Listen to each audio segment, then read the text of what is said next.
আসসালামু আলাইকুম গাইস, আজকে আমরা ফুচকা করতেছি।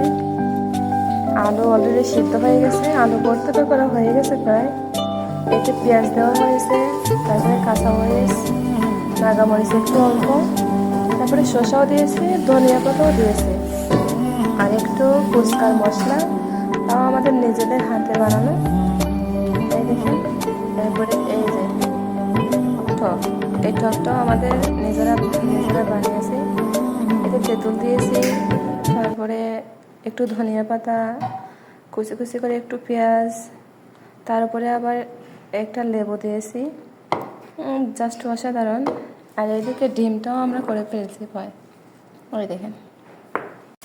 এইদিকে ফুচকাটাও আমরা করে নিতেছি। এই দেখেন গাইস, কত সুন্দরভাবে ফুলতেছে, ফুলকো ফুলকো।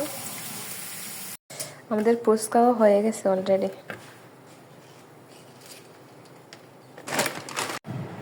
গাইজ, আমাদের ফাইনাল ফুচকা রেডি। এবার খেয়ে দেখা যাক কীরকম হয়।